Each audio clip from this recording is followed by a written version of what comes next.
በዛሬው ቪዲዮ አብዛኞቻችሁ ወንዶች ትቸገሩበታላችሁ ያልኩትን አንድ ጉዳይ ለማንሳት አሰብኩ።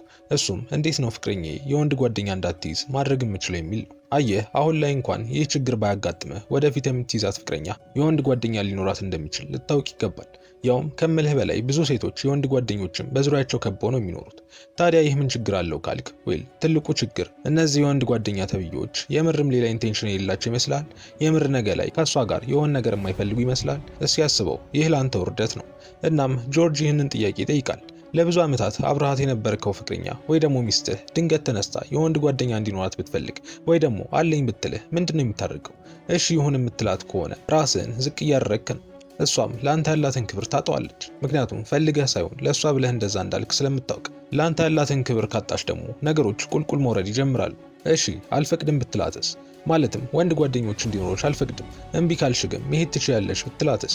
ያው ይህ ምንም ነገር ካልመሰረታችሁ ሊሰራ ይችላል። ነገር ግን አብራችሁ እየኖራችሁ ከሆነ ወይ ደግሞ ቤተሰብ ከሆናችሁ ግዴታ ያልከውን ማድረግ ስላለብህ ከባድ ይሆናል። ማለትም ወንድ ጓደኞቿን ማግኘት ከቀጠለች እንደ ወንድ ያልከውን ማድረግና እሷን ማባረር ግዴታ ነው። እንደዛ የማታደርግ ከሆነ ግን ያውም ይበልጥ ትንቃለች። ዝም ብለህ እንደሆነና ምንም እንደማታመጣ ታስባለች። ለጊዜው የሚያልፍ ንዴት ብቻ እንደሆነ ታስባለች። ስለዚህ ያውም ይበልጥ ትንቃለች። አይ አባራታለሁ የምትል ከሆነ ደግሞ ያን ሁሉ ነገር በአንዴ መናድ ይሆንብሃል። ሶስተኛው ምርጫ ደግሞ እሷን መቅጣት ነው። ማለትም ልክ እንደዛ ስትልህ በአንተ በኩል ያለውን ስሜት ተረጋግተህ ትነግራታለህ። እንደዚህ አይነት ነገር እንደማይመችህና እንደማትፈልግ ትነግራታለህ። ከዛ ግን አልሰማ ብላ መሄዷን ከቀጠለች ትዘጋታለህ። ለ2-3 ሳምንት ኢግኖር ታደርጋታለህ። ስልክ ስትደውል ዝም ትላታለህ ምናምን። ብቻ ግን ጨዋታ መጫወት ነው የሚሆን።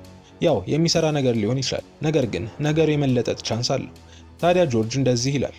እሺ እነኚህ ሁሉ ነገሮች አመርቂ ውጤት የማያመጡ ከሆነ ምንድነው ማድረግ ያለብን? ለዚህ ነገር ምንድነው ፍቱን የሚባለው መፍትሄ? ለዚህ ጉዳይ ምርጡ መፍትሄ የሚመጣው እሷ ራሷ በራሷ የምታደርገው ነገር ልክ እንዳልሆነ እንድትገነዘብ ማድረግ ነው። በማስገደድ አይደለም፣ በመምከር አይደለም፣ በማኩረፍ አይደለም። ነገር ግን በራሷ ሰዓት እያደረገች ያለችው ነገር ጥሩ እንዳልሆነ እንድትገነዘብ ማድረግ ነው። በራሷ መታ ይቅርታ እንድትልና ያደረገችው ነገር ልክ እንዳልነበር እንድታምን ማድረግ ነው።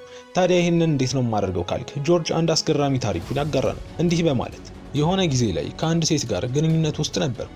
እናም በጣም ወዳት ነበር። መቼም ቢሆን ከኔ እንድትለይ የማልፈልጋት አይነት ሴት ነበረች። ምንም እንኳን ብዙ ሴቶች ቢኖሩኝም እሷን ግን አብልጬ ወዳት ነበር። ታዲያ ግን አንድ ችግር ተፈጠረ። አንድ ቀን የሆነ የወንድ ጓደኛዋ ከሌላ ቦታ ሊጎበኛት እንደሚመጣና ልታገኘው እንደምትሄድ ነገረች። ታዲያ በዚህ ጊዜ የመጀመሪያ ማድረግ ያለብን ነገር ቀለል አድርጎ ነገሩን እንዳልተመቸን ማስረዳት ነው። ምንም እንዳላስጨነቀን እንዲሁም እንዳላሳሰበን እያሳየን፣ ነገር ግን በጨዋታ መልኩ ነገሩ ምቾት እንዳልሰጠን ማሳየት ነው። ከዛም ይበልጥ እንድታብራራ ማድረግ ነው። ለምሳሌ እንደዚህ ድሮ ማውቀው ጓደኛዬ ላገኝ ነው የምትልህ ከሆነ በእርግጥ ከወደፊት ሚስቴ እንደዚህ አልጠብቅም ነበር በላት። ከዛም አይ እንደዛ እኮ አይደለም ብላ ማብራራት ትጀምራለች። አይ ችግር የለውም እኮ ጓደኛ ብቻ ነው፣ እንትና ራሱ ስንት የወንድ ጓደኛ እንዳላት ብታይ ብዙ የሚካበድ ነገር አይደለም እያለች ራሷን መከላከል ትጀምራለች። ከዛም አንተ በጨዋታ መልኩ ይበልጥ እንድታብራራ አድርጋት። በፊት የምታውቂው ጓደኛ ስለሆነ ኖርማል ነው፣ አሁን የምታውቂው ቢሆንስ? አይ እንደዛ እንኳን ደስ አይልም ትልሃለች። ብቻ እንዲህ ትልና መጨረሻ ላይ አንድ ነገር ትጠይቃታለህ። እሺ ወንድ ጓደኛ ማግኘት ኖርማል ከሆነ ለኔም የሴት ጓደኛ ማግኘት ኖርማል ነው ማለት ነው ትላታለህ። ይህ ትልቅ ቦምብ ነው። እናም መመለስ የምትችለው ምንም መልስ አይኖራትም። ግዴታ ካንተ ጋር መስማማት አለባት። ስለዚህ ባይጥማትም እንኳን ሳትወድ በግዷ ካንተ ጋር ትስማማለች ማለት ነው። ከዛም ነገሩን ትተዋለህ። ሄዳ ጓደኛዋን ታገኘዋለች ምናምን። ግን ምንም ሊያስጨንቅህ አይገባም። ምንም አይነት የማክረፍ ነገር ሊታይብህ አይገባም። የፈለገችውን ነገር እንድታደርግ ፍቀድላት። ከዛ ተመልሳ ራሱ ምን እንዳወሩ ምናምን ልትነግርህ ስትሞክር ያን ያህል ቦታ አትስጣት። ዋናው በሰላም መመለስሽ ነው ምናምን ብለህ ብዙ የሚያወሩት ነገር ግድ እንደማይሰጥ አሳይተህ በአጭሩ አቋርጣት። በቃ አለቀ። ምንም ማካበድ የሚያስፈልገው ነገር አይደለም። ታዲያ ከዚህ በኋላ ነው ዋናው ጨዋታ የሚጀምረው። እናም ጆርጅ እንዲህ በማለት ይቀጥላል። ይህ ከተፈጠረ በኋላ አንድ ሳምንት ያልጠበቅኩና አንድ ነገር አደረግኩ። አርብ ምሽት ላይ ነበር። እናም ከፍቅረኛዬ ጋር ቁጭ ብለን ቲቪ እያየን ነበር። ከዛም ድንገት ዘልዬ ተነሳውና መፍጠን አለብኝ እያልኩ ልብሴን መቀያየር ጀመርኩ። ከዛም ግራ ተጋብታ የት ለመሄድ ነው የምትቻኮለው በማለት ጠየቀች። ከዛም የራሷን ምክንያቶች በማስቀመጥ የሆነች ማግኛት የሴት ጓደኛ እንዳለችና በፊት ማውቃት እንደሆነ ወዘተ መናገር ጀመርኩ። እናም ልትከራከር ትችላለች። አይ አትሄድም፣ ለምንድነው በዚህ ሰዓት የምትሄደው ልትል ትችላለች። ነገር ግን ከሳምንት በፊት ራሷ ያነሳቻቸውን ምክንያት በመናገር እንዲሁም ባለፈው እኔም የሴት ጓደኛ ባገኝ ችግር የለውም ብለሻል ነበር እንዴ ብለሃት ሂድ። እኔም እንደዛ ነበር ያደረግኩት። ከዛም ወጥቼ ወደ አንድ ባር ሄድኩና ጊዜ አሳለፍኩ። ግዴታ ከሴት ጋር መገናኘት የለብም። ብቻህንም ብትሆን ዋናው ነገር ሐሳቡን እሷ ላይ መትከሉ ነው። ከዛም ወደ ቤት ተመለስኩ። እናም ተኝታ ነበር። ያው የምር አልተኛችም። ፊቷ ላይ እንዳኮረፈችና ምንም ደስ እንዳላላት ያስታውቅ ነበር። ከላይ ምንም እንዳልመሰላት ለማስመሰል ትሞክራለች። እናም በነጋታውም ምንም ደስ እንዳላላት ታስታውቅ ነበር። ከዛም ጂም ሄደች። ልክ ስትሄድ እኔም ወጣውና ወደ ባር ሄድኩ። ከዛም ስትመለስ ስታጣኝ ጊዜ ስልኳን አላስተውም ነበር። እናም ልክ ቤት ስገባ ጠጥቼ እንደነበር ስታይ ምን ሆነህ ነው ብላ መጠየቅ ጀመረች። ከዛም እኔ አይ ምንም አይደለም እኮ ባለፈው ያልኩሽ ጓደኛዬ እኮ ከመሄዷ በፊት ተገናኝተን ነው ያው ስለ በፊቱ ስናወራ ስንጫወት ነበር። አሁን ግን ሄዳለች በቃ ብዬ መለስኩላት። ከዛም በጣም እንደተናደደች ያስታውቅ ነበር። እናም በዛን ሰዓት ይቅርታ በቃ ብላ ለመመለስ እንደፈለገች በደንብ ያስታውቅባት ነበር። ነገር ግን ሴቶች ይጓቸው ከፍተኛ ስለሆነ እንደዛ ማለት አልፈለገች። ብቻ በዛም በዚህም ቀኑ እንደዚህ ያለፈና በንጋታው እሁድ ኖርማል ቀን አሳለፈ። ምንም ስለተፈጠረው ነገር አላወራን። ታዲያ ግን አንድ ነገር አስተዋልኩ። ከሌላው ጊዜ በተለየ በጣም መንሰፍሰፍና ታዛዥ መሆን ጀመረች። እናም በሷ ቤት ነገሩ በዚያ ያለቀና ይቅርታ ሳትጠይቅ ያለፈች መስሏታል። ነገር ግን ገና መጀመሪያ ነበር። ከዛም እንደዚህ አደረግኩ።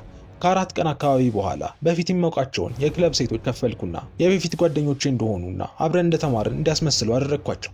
ያው እኔ ከቤት ስለነበር የምሰራው ፍቅረኛዬ ከስራ ስትገባ ጓደኞቼ እንደጋበዝኩ እንድታይ ማድረግ ነበር ሐሳብ። እናም ያረኩትም ይህንኑ ነበር። ሴቶቹን ቤት አመጣኋቸውና ሶፋ ላይ ምናምን ተቀምጠን ቲቪ እያየን ሻይ እየጠጣን መጫወት ጀመርን። ሴቶቹ በጣም ቆንጆ ነበሩ። ከዛም በሩ ተንኳኳና ልክ ሲከፈት ፍቅረኛዬ ነበረች። እናም ልክ እንደገባች ፊቷ ነጭ ሆነ። ሴቶቹን ስታይ ደርቃ ቀረች። እኔ ግን ምንም ሳይመስለኝ ታዋቂያቸው የሃይስኩል ጓደኞቼ ናቸው ብዬ አስተዋወቅኳት። እናም ሁሉ ነገር ኖርማል ነበር። ሴቶቹም ልክ በፊት እንደምንተዋወቅ እንዲህ ስናደርግ ታስታውሳለህ አይገርምህም እያሉ መጫወታቸውን ቀጠሉ። ለሷም ሻይ ቀዳውላት ምናምን። ከዛም ከተሳሳቅንና ከተጫወትን በኋላ ድጋሚ እንደምንገናኝ ተነጋግረን ከተሰናበትን በኋላ ምንም እንዳልተፈጠረ ሪሞቱን ያስኩና ቲቪ ማየት ጀመረ። ያኔ እንግዲህ ተጠባቂው ነገር ተፈጠረ። ልክ እንደሄዱ ተንበርክካ ይቅርታ መጠየቅና መለመን እንዲሁም ያደረገችው ነገር ልክ እንዳልነበር መናገር ጀመረች። ድጋሚ እንደማይፈጠርና የወንድ ጓደኛ የሚባል እንደማታገኝ ደጋግማ መናገር ጀመረች። እኔም ተቀበልኳት። አየህ በዚህ መንገድ መሪነቴን ሳላጣ ክብሬን ሳላጣ ምንም ሳለምን ምንም ሳላስገድድ ይህንን ብልሃት በመጠቀም ብቻ ኢጓን ሰባብሬ ነገሩን ማስተካከል ችያለሁ። አየህ ዋናው ነገር አይምሮዋ ላይ መጫወት ነው። አንድ እርምጃ ሄዳለሁ ስትል 2 እርምጃ ሂድ። የወንድ ጓደኞች አሉኝ ስትልህ ምንም አይነት ቅናት፣ ማኩረፍ ወዘተ አታሳያት። ይህ ደካማ ሆነ እንድትታይ ያደርጋል። ይልቁንም ነገሩ እንዳልተመቸህ በጨዋታና በተረጋጋ መልኩ አስረዳት። ከዛም አሁን እንደተመለከትነው ልቧንም ቅስሟንም ስበረው። በራሷ ይቅርታ እንድጠይቅ አድርጋት። በፍጹም በስሜት እንድትጫወት አትፍቀድላት። ሂድና በማን እንደሚብስ አሳያት።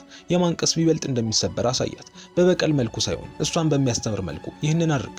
ሁልጊዜም ስሜትን መቆጣጠርና ደካማነትን ማጥፋት ይኖርብሃል። ታዲያ እንደዚህ ስታደርግ ይበልጥ ትጠላኛለች ብለህ እንዳታስብ።